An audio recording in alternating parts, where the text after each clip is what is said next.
Bonsoir à tous, amateurs d'épouvante et de frissons, et bienvenue dans une nouvelle histoire d'horreur qui entre à vos cauchemars. Dans le récit de ce soir, vous allez découvrir que certaines histoires d'amour passionné le sont peut-être pour des raisons terrifiantes qui dépassent notre imagination. Je ne vous en dis pas plus, et je vous laisse le découvrir.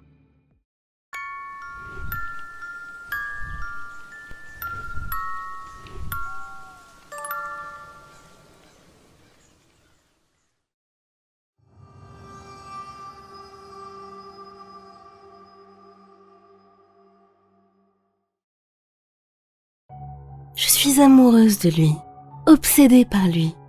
Et ce n'est pas un niveau 100, loin de là. Je pense à lui à chaque moment où il est loin de moi. Je m'assois parfois sur mon canapé en regardant fixement mon téléphone, attendant un message de sa part. Je me disais, ne le contacte pas, ne le fais pas, laisse-le venir à toi. Mais juste après, je me surprenais en train de cliquer sur son nom sur ma liste de contacts, pendant que ma voix intérieure continuait à me sermonner. Tu ne veux pas qu'il sache à quel point tu es désespérément amoureuse de lui. Ce n'est pas attirant, ça lui fera peur. Non, tu dois attendre qu'il t'appelle cette fois. Mais c'était horriblement dur et épuisant, presque intolérable. J'ai entendu dire que les anciens Grecs croyaient que tomber follement et irrationnellement amoureux de quelqu'un était une malédiction que vous ne souhaiteriez à personne, pas même à vos ennemis. Je n'avais jamais compris ce qu'il voulait dire. Après tout, tomber passionnément amoureux n'était-il pas le but ultime de nos jours ? Mais maintenant que ça m'est arrivé, je dois dire, les Grecs avaient raison. C'est une malédiction. J'ai à peine le contrôle de moi-même, presque comme si la passion que je ressentais pour lui m'avait possédée. Nous étions tous les deux sexuellement actifs, mais encore dans la phase de séduction. Cette étape délicate où nous aurions soit une discussion sérieuse qui conduirait à une relation officielle, soit on s'éloignerait lentement l'un de l'autre. Je ne pense pas être capable de faire face à cette deuxième hypothèse. Honnêtement, c'est au-dessus de mes forces. Tout à propos de lui me captive. Ses yeux qui pétillaient quand il riait. Comment il faisait les 100 pas quand il était nerveux. Comment il se passait la main dans les cheveux quand il était excité. Tout. Son odeur, son sourire, son regard. Oui, je sais, ça vous rend sûrement malade d'écouter ça. Je ressens la même chose. Je n'ai jamais été une grande romantique. Mais là, je n'arrive pas à arrêter de fantasmer sur lui. Je pense à la longue marche que nous ferions pour atteindre l'endroit de notre premier rendez-vous.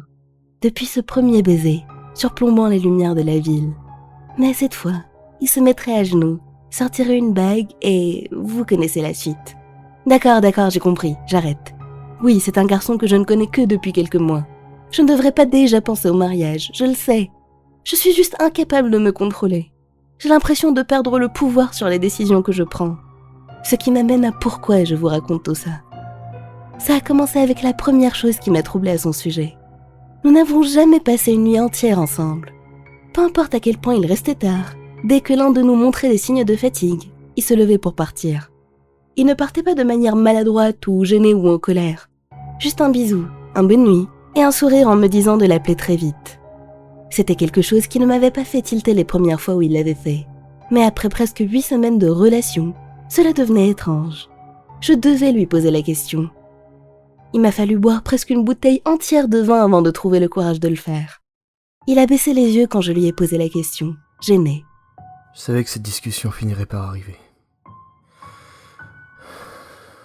Ok, récemment j'ai commencé à parler dans mon sommeil. Il a secoué la tête d'embarras. Ça s'appelle de la somniloquie, je me suis renseigné. J'ai haussé les épaules, puis j'ai éclaté de rire. C'est tout ? Non, Lise, écoute. Il ne riait pas, il avait la mine grave. C'est mauvais, c'est hors de contrôle. Ce ne sont pas juste des mots aléatoires ou du charabia. Non, c'est horrible. Je dis d'horribles choses dégoûtantes. Il parlait vite et paraissait nerveux. Je me suis approchée pour le prendre dans mes bras. Je lui ai dit que ça ne pouvait pas être aussi horrible. Je lui ai demandé de passer la nuit, qu'il exagérait sûrement. J'avais tort. Il est resté avec moi cette nuit-là, mais il m'a donné un avertissement avant de sombrer dans le sommeil. Peu importe ce qui arrive, ne me réveille pas.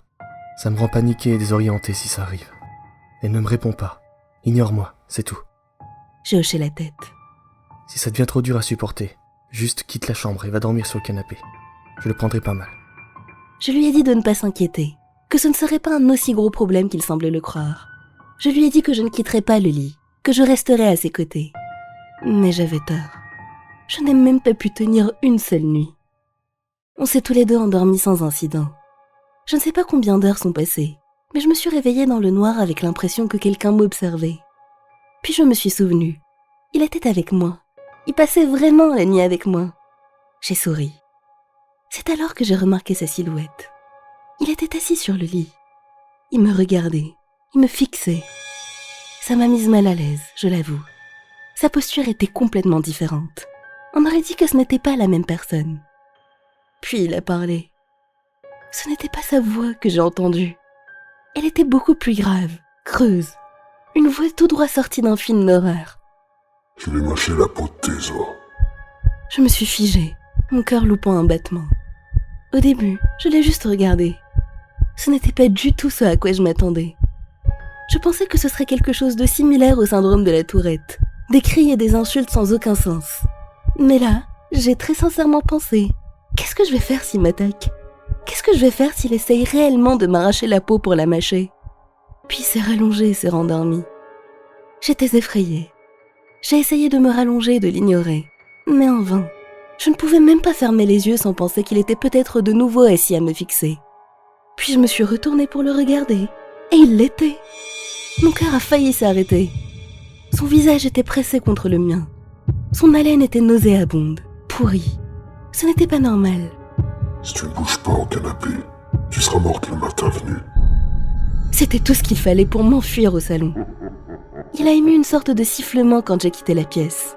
Je crois que c'était un rire. Je me suis allongée sur le canapé, mais je savais que je ne pourrais plus me rendormir. J'étais bien trop secouée. Je fixais la fenêtre, espérant apercevoir les premiers rayons du soleil. Lise, J'ai cru entendre un bruit provenant de la chambre. J'ai tendu l'oreille et je l'ai entendu à nouveau. Lise, C'était la même voix rauque. On aurait dit un démon. J'ai essayé de l'ignorer au début, mais ça ne s'arrêtait pas. Lise. Je sais que tu peux m'entendre, Lise. Tu es réveillée. Pourquoi tu ne reviendrais pas dans la chambre ? Peut-être que tu préfères que je vienne à toi. Je n'ai pas répondu. Il m'avait bien prévenu de ne pas répondre. Mais j'ai tendu l'oreille. Si je l'avais entendu se lever et marcher vers la porte, je vous le jure, je serais partie de l'appartement en courant. Il m'a demandé de ne pas répondre à sa somniloquie. Alors je ne l'ai pas fait. Puis je l'ai de nouveau entendu. Désolé si ça nique tes plans. Vous devriez refaire cette longue marche tous les deux. Je serrais les dents en entendant sa phrase. Mais rien n'aurait pu me préparer à ce qu'il a dit ensuite. Vous serez tellement fatigué quand vous arriverez à destination. Vous regarderez la ville que vous surplombez. Puis il va s'agenouiller et sortir la bague. C'est là que j'ai réalisé que ce n'était pas juste un problème de parler en dormant. C'était bien plus que cela. C'était quelque chose de surnaturel. Je n'avais jamais parlé à qui que ce soit de mes fantasmes de demande en mariage. Il n'y avait absolument aucun moyen qui soit au courant de ça. Ce n'était plus de la somniloquie, c'était de la possession. Je ne peux pas retourner dans cette chambre. Je n'ai aucune idée de ce qui se passera si j'y retourne. Je vais attendre que ça passe, dans le salon, prête à fuir en cas de besoin, en attendant que le soleil se lève. Il reste encore quelques heures. Je peux l'entendre rire occasionnellement dans la chambre. Ce n'est toujours pas sa voix, c'est toujours ce timbre grave et creux. Mais pendant que je suis assise sur mon canapé à vous raconter ceci, voici ce qui m'effraie le plus. Peut-être que ma passion et mon obsession envers lui ne sont pas normaux. J'avais déjà dit que j'avais l'impression de perdre le contrôle de moi-même. Ce n'est pas une histoire d'amour normal, non.